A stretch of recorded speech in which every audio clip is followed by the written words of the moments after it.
Кога може да се очекува конечната одлука? Јас одлука која може да очекуваме? Ние како Социјалдемократски сојуз треба да имаме одлука пред Конгресот. Отприлика кога одиме со еден ваков пристап, логично е сите политички субјекти да дадат своите сугестии на одредени имиња кои што застануваат зад еден ваков концепт и секако тука треба да се изнајде заедничко име за кое што сите конечно ќе потврдат дека застануваат зад концептот за заеднички кандидат, а со тоа и ние како Социјалдемократски сојуз на Македонија би ги донели одлуките така да идната недела е периодот на носењето на одлуките за личноста зад која што заедно би застанали. Разговаравте ли за формации за албанските партии по прифатливи кандидатот Сево Пендаровски? Јас нема да коментирам реално, прво зборуваме 30 на политички субјекти за имињата и верувам сите анализи и сублиматот од самите анализи ќе го изведат на површина идниот председател на Република Северна Македонија. Кои се условите на Касами? Да.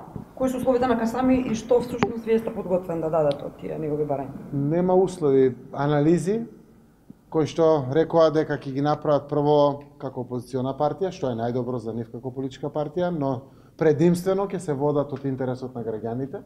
Ваквите анализи прво ќе покажат дали има личности во државата зад кои што сите граѓани од сите етнички заедници, а секако и нивните поддржувачи би прифатиле име зад кое што ќе застанат, а секако ја остават и опцијата отворена за да си донесат одлуки за самостоен настап. Значи анализите, имињата, пристапот на граѓаните, чувството на граѓаните кои би поддржале, ќе бидат водилка за нивните одлуки. Впрочем, тоа е водилка и за нашите одлуки. Има ли нов обид да се сретнете со Зиедин Села затоа што вчера ја откажа средбата заради одземањето на ингеренциите на Паралани? Да, ќе направам обид да се слушнам и евентуално да се договориме да се видиме со господинот Зиедин Села заради тоа што сакам да разговарам стварно со сите. Јас дадов вчера коментар за причините, да, разбирливи ми се самите причини и зедов дури обврска дека ќе разговарам и со министерот и со градоначалникот за да се надминуваат ваквите непријатни ситуации, најблаго кажано, затоа што државата наша е исправена пред важни одлуки,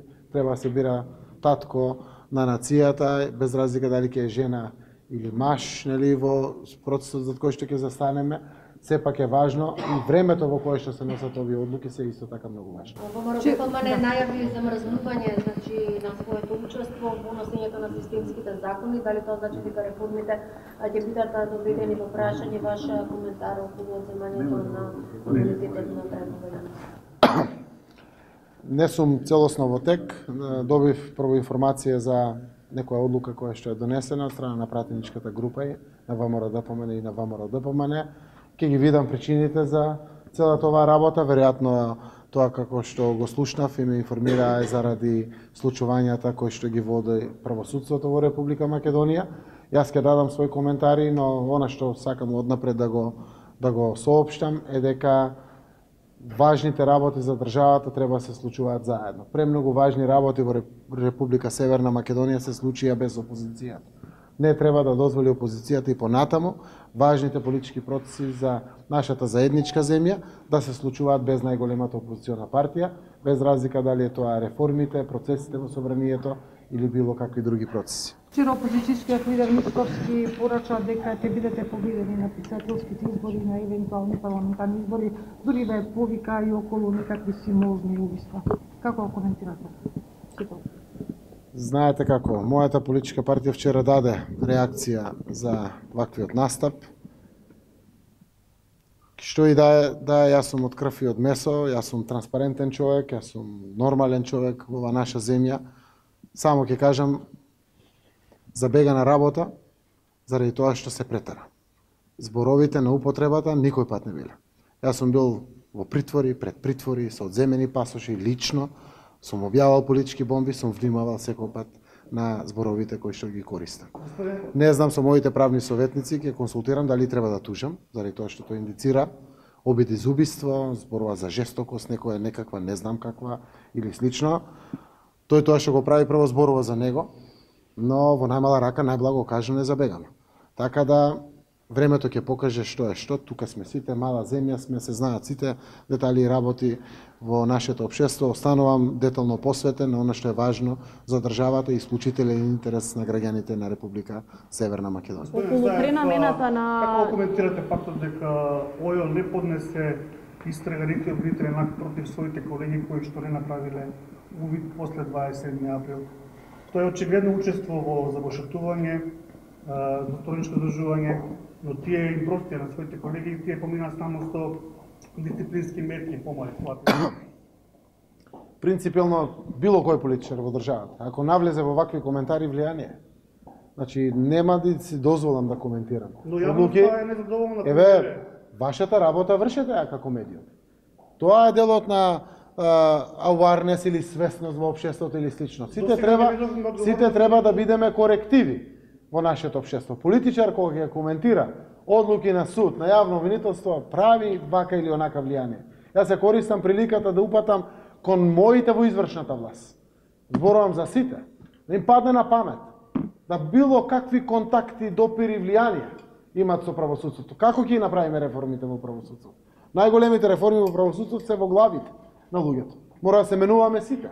Ние како политичари, веројатно учесниците во правосудните органи, веројатно и во медиумите, веројатно во јавната администрација, веројатно во бизнис секторот на секаде. Мораме да ја промениме нашата земја. Паролата нема правда, нема мир. До сега не сме видели одговорност на ниту еден судија, на ниту еден обвинител. Дали има една прекитна амнестија, дали можеби самото обвинителство нема капацитет да води истраги, може треба да се појачат платите, да се појача персоналот. Ние од нашиот дел како влада размислуваме, еве почнавме и преговори со судиите, ќе имаме, се надевам, успешен диалог на крајот, одлуките се носат и од страната на судството и од страната на извршната власт. Намерата е да влеземе во преговори за коефициентите и подигањето на не само на платите, туку за се вкупните услови за работа во правосудството, но тоа што е работа на правосудството е на правосудството. Заев доби чест да биде премиер, немам намера да судам на некому, да го обвинувам или било што. Ние сме извршната власт. Правосудството е тоа кое што треба да ги носи одлуките, а ќе помогнете сите. Ако зборуваме за тоа, за предностите, а зборуваме и за слабостите. Господин Заев, до вас секако народот не ги бира судиите на или обвинителите на непосредни избори, ги бира политичарите, но јас зборувам честно и не можам јас да бидам главен судија во државата или главен обвинител во државата. Јас треба се држам до тоа што е надлежност на извршната власт и тука е мојата работа. Господин Заев, до вас и господинот Кирацовски, чие што име најмногу се врзува со скандалите за непотизам на дневно ниво. Значи, најавивте истражување, најавивте одговорност, но ништо од тоа не се случува, напротив, секој ден имаме нов скандал. Еве вака, јас го поздравувам односот на одредени функционери кои што го пројавуваат во јавноста, публикувајќи своји членови на семејствата или самите нивни членови на семејствата се публикуваат.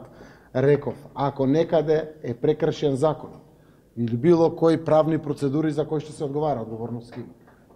Не верувам дека членови на семејството се примени надвор од закон. Немам таков доказ, ни па некој истакнал, се работи за етичкиот однос внатре и етичкиот однос на појавите кои што денеска веќе ни се случуваат со одредено чувство на одговорност, етички пристап на одредени функционери е за поздравување. Од друга страна, немаме намера да одиме во крајност заради тоа што треба да го гледаме и граѓанин, личност, која што е еднаков граѓанин пред органите на државата, но и пред законот, за да имате еднаков пристап и можност за работа во оваа земја.